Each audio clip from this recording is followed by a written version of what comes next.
Mr. President, second, the facts. The situation on the ground is very fluid. There are many unconfirmed reports. Here is what we know. About 20 cities across Iran, including Tehran, Isfahan, Qom, Shahryar, and Tabriz, have reportedly been attacked. In Tehran, large explosions were reported in the district that includes the presidential palace and the compound of the supreme leader.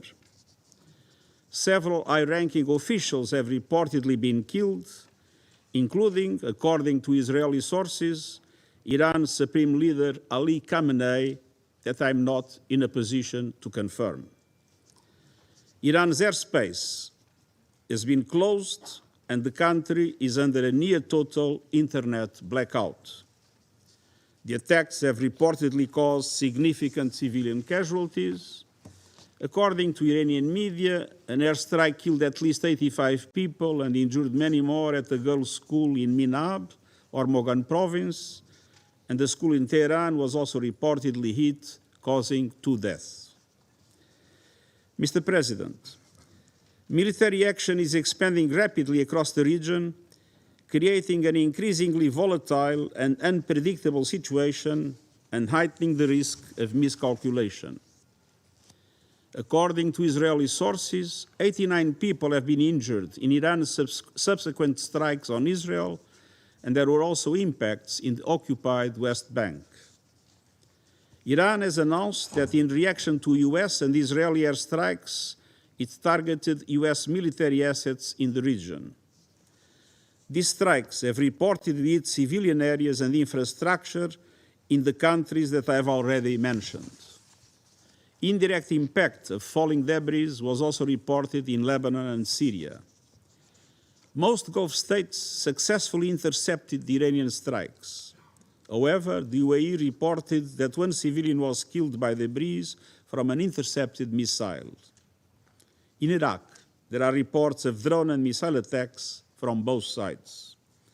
There are also reports that Iran is closing the Strait of Hormuz for international shipping. Mr. President, the US and Israel attacks occurred following the 3rd round of indirect talks between the US and Iran mediated by Oman. Preparations had been made for technical talks in Vienna next week, followed by a new round of political talks. I deeply regret that this opportunity of diplomacy has been squandered. Mr. President, third, the region and the world need a way out now. I call for de-escalation and an immediate cessation of hostilities. The alternative is a potential wider conflict with grave consequences for civilians and regional stability. I strongly urge all parties to return immediately to the negotiating table, notably on the Iran nuclear program. I note that the US President has reportedly talked with leaders of Saudi Arabia, Qatar, and the United Arab Emirates. Iran's foreign minister has reportedly spoken to his counterparts in GCC countries and Iraq, and everything must be done to prevent a further escalation. To this end, I call on all member states to strictly uphold their obligations under international law, including the UN Charter, to respect and protect civilians in accordance with international humanitarian law, and to ensure nuclear safety. Let us act responsibly and together to pull the region and our world back from the brink. Thank you. I thank the Secretary-General for his briefing. I now give the floor to those Council members who wish to make statements. I give the floor to the representative of France. Thank you, Mr. President, and I'd like to thank the Secretary-General of the United Nations, His Excellency Mr. Antonio Guterres, for his comprehensive, enlightening briefing. I'd also like to thank the Presidency of the Council for having convened this meeting at such short notice. The President of the French Republic, Monsieur Emmanuel Macron, asked that the Council immediately deal with this issue given the seriousness of the moment. Mr. President, this region needs peace. And in order to do this, we need Iran to respect its international obligations. We are very concerned at the launch of this new war between the United States, Israel, and Iran. The escalation underway is dangerous for everyone, and it must cease immediately. Faithful to principles and attachment to the United Nations, France calls for de-escalation, and we would recall that respect for international law is the condition for stability and long-term security in the region and throughout the world. We robustly condemn the indiscriminate attacks by Iran against several countries of the region. It is essential that we ensure the protection of civilians, and we express our solidarity with the countries that have been struck: Saudi Arabia, Bahrain, the United Arab Emirates, Jordan, Kuwait, Qatar, and with our regional partners. And we are ready to deploy the means necessary to protect them if they so request. We will take all measures necessary to ensure the security of our citizens in the Middle East.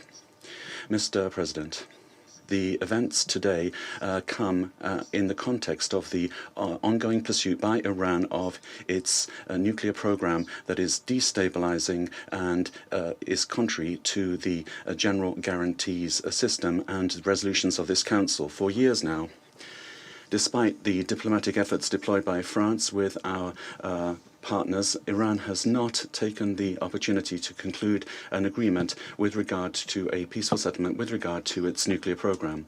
In parallel, Iran has reduced its cooperation with the International Atomic Energy Agency, which for a long time now has not been able to guarantee the peaceful nature of the Iranian nuclear problem.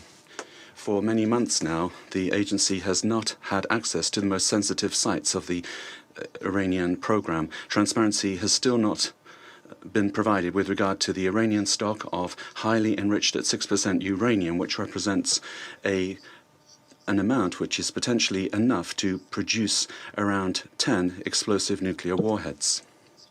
The situation is such and so serious that last August we launched the procedure to re-establish the Security Council sanctions in response to the clear non-respect by Iran of its commitments. Over and above its nuclear program, it's also the ballistic program and the regional actions taken by Iran that continue to constitute sources of major destabilization. Iran is continuing also a policy of systematic destabilization in countries of the region through the support that it provides to its regional allies, be that Hamas, Hezbollah in Lebanon, the Houthis in Yemen, or previously the regime of Bashar al-Assad in Syria. We remain profoundly concerned by the suffering of the Iranian people, given the systematic and brutal repression that they have suffered for many years. For several weeks now, this people has seen an unleashing of unjustifiable state violence because it had the courage to demonstrate for a better life and for freedom. The Iranian people must be able to exercise their fundamental rights and must be able to freely decide their destiny. Mr. President, on the 28th of September, resolutions of this Council with regard to the Iranian nuclear program were re-established. These resolutions called upon Iran to suspend its enrichment activities of uranium, to cooperate with the IAEA with regard to its ballistic activities. The Council must ensure that these resolutions are implemented, also by ensuring that the 1737 Committee is functioning properly. Iran must commit, finally, to good faith negotiations with regard to its nuclear and ballistic program, and also with regard to its regional action. France, together with the E3, has been mobilized now for 20 years to find a negotiated diplomatic solution, the only thing that will solve this issue in a viable way. Together with our partners, we showed in 2015 with the JCPOA and Resolution 2231 of this Council that it was possible to reach an agreement. Today, still, the peaceful settlement of disputes must be our priority. We feel that an agreement is possible, and that's why Iran must seriously commit to negotiations to achieve this.